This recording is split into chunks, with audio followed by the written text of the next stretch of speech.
and girls, my name's Dan, welcome back to The Forge. In today's episode of Trust Me I'm a Blacksmith, the Halloween special, we're going to make these pumpkin holders, candle holders that look like pumpkins. So this I caught on camera, old Bones here is having a good old cry. I think it looks really cool with the wax like that, so I'm going to leave that like that for a little bit. But in today's video we're going to make these pumpkins, or I'm going to make these pumpkins to show you how to make them. I didn't do a great job. I'm not going to lie, it's not my finest work. I would have rather that the outcomes were a bit more uniformed, but they look like pumpkins. And I think the main thing of this episode is to talk about painting. So watch me make the pumpkins, and at the end you'll see me spray paint these old girls up, and how to do that and how to get a really nice quality finish like we've got here. So yeah, enjoy what is part 2 of the Halloween special, the pumpkin build.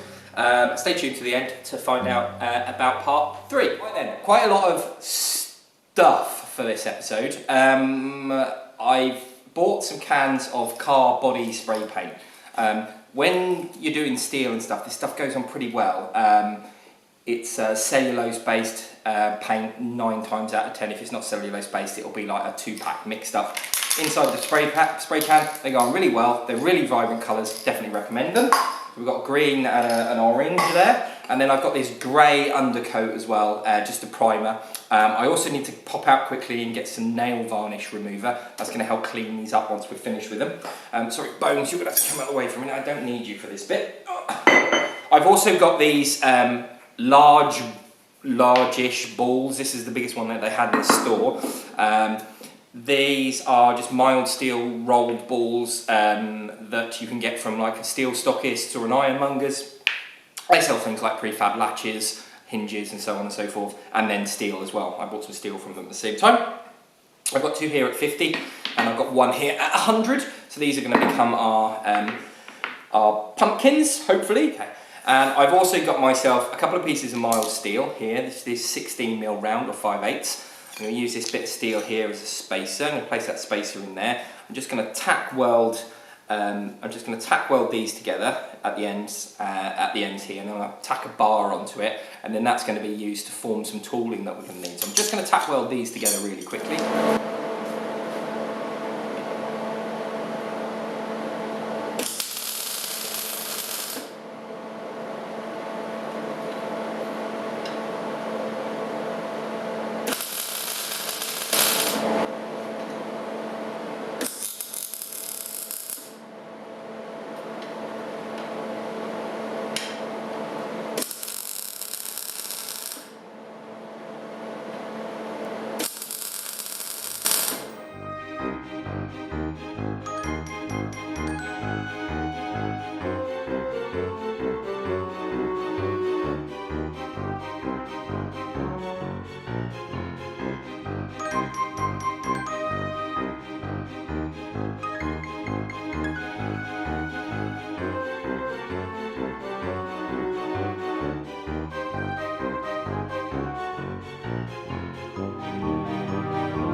not sure if that's gone well or if it's... I'm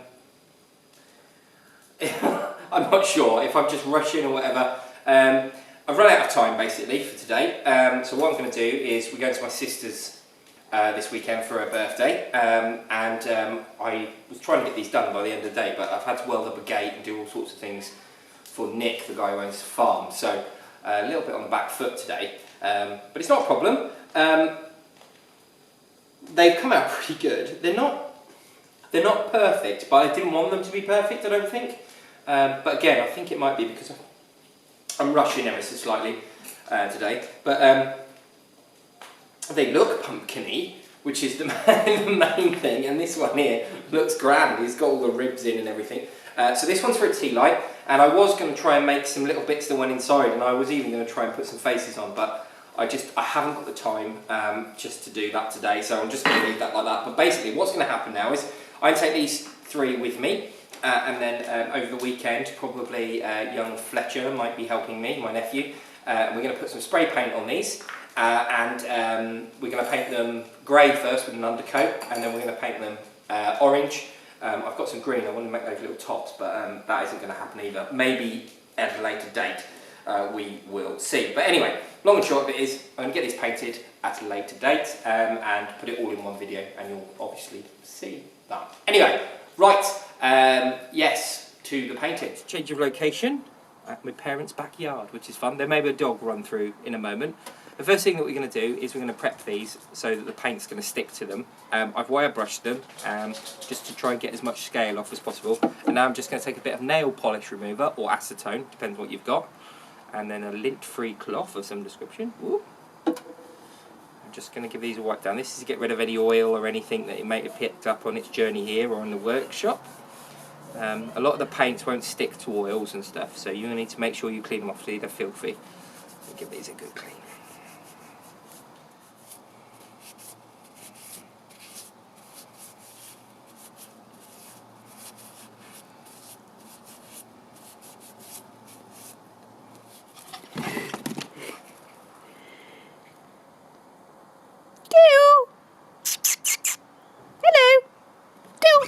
Okay, so the first thing that we're using is a grey primer. Look for a primer.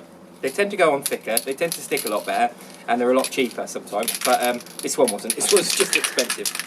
Always read the back of the label and shake them well, mix them up, and use them outside in a nice well-ventilated space, because if you get high off these, it's not my fault. Right, I think that's shaking up plenty. So what you want to do is keep the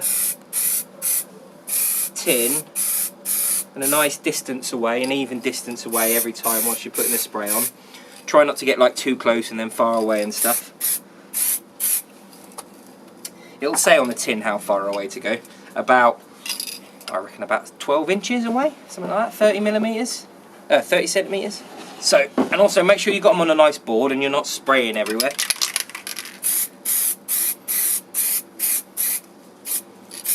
Isn't the best place to be doing this, but because you'll get a lot of overspray as well, so that's something to remember about.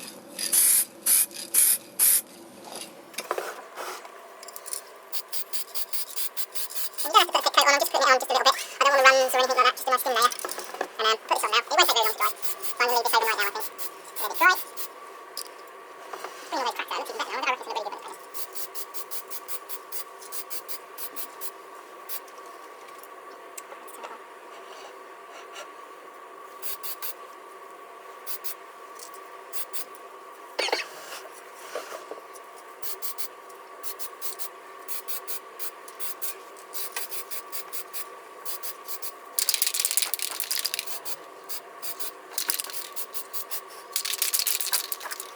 Right, I'm going to leave those dry, probably take about an hour, but I'm going to do them tomorrow, and then maybe do another undercoat, and then do the top coat. Okay, so they've had roughly, hello dog, they've had roughly about 3 coats now of undercoat, and as I've been going, I've just been making sure that they're nice and even with their undercoats, but they're completely covered, all except from the bases.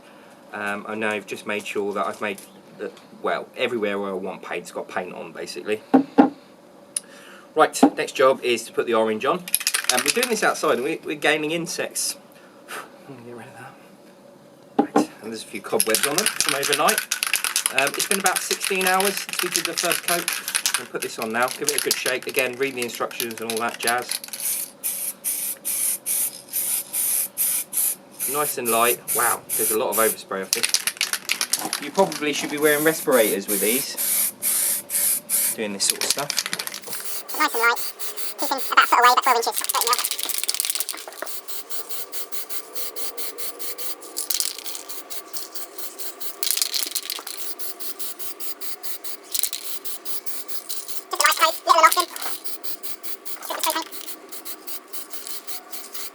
On really well on that grey, which is good. If you're going to use some colours, check what undercoat colours they need, because green should be black as an undercoat.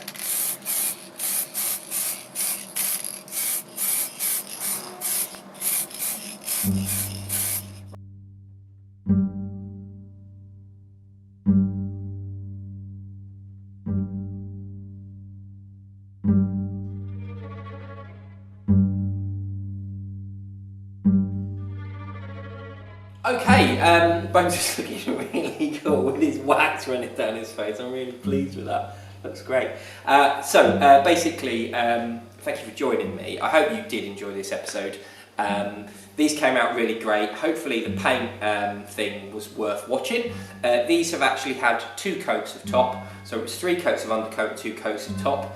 They've come out lovely, they look great, and they're really nice looking objects, and the orange card paint has come out quite shiny as well, so it looks like a real pumpkin. So yeah, I'm really pleased with these. If you want to see how to make bones over here, or how I made bones, and how you can make yourself some smaller skulls, which I have given to their new owner, Fletcher, basically you can watch the episode that I'll leave a link to at the end of the video in a minute. For the next one, I'd like to make something a bit simpler and a bit easier to do at home without a forge. So if any of you guys have got any ideas on objects that we can try and make at home with a hammer and some hot, I don't necessarily needs to be a forge, it can be like a blowtorch or something. Let me know, because I'd really like to have a go at making something which pretty much anyone can do really easily. Chuck your comments down below if it's copper. I think something made out of copper or brass or something like that would be really nice. Well, that's everything so far, so thank you for joining me. I hope you enjoyed this video. If you did, remember to leave a like and subscribe if you haven't already, and if you are a subscriber, remember to ring that bell for notifications, because it will tell you every time I make a video. I make videos at least twice a week now, which is getting quite good. They come out sort of like Monday evening, Tuesday evening, somewhere around there, and then they come out like Thursday evening, Friday evening, somewhere around there. So hopefully you get a chance to see those. That is everything. So, oh yeah, chuck your comments down below. Obviously, let me know about the builds and stuff like that. Let me know what you thought of the pumpkins and all this stuff. Oh yes, the other thing I forgot to say is I just want to give a big shout out to John Armen. He's a much bigger YouTuber than me, but I kind of got inspired by his pumpkin build. I will leave a link to that video at the end of this video as well, if you haven't seen it, but you've probably seen it already. Yeah, that is everything. Thank you once again for joining me. I will leave a link up here to a video of me making part 1, that's bones over here. I will leave a link down here to John's pumpkin video. This is my Patreon, great way to support the channel, and this down here is the subscribe button. Thanks for joining me guys, see you later, goodbye.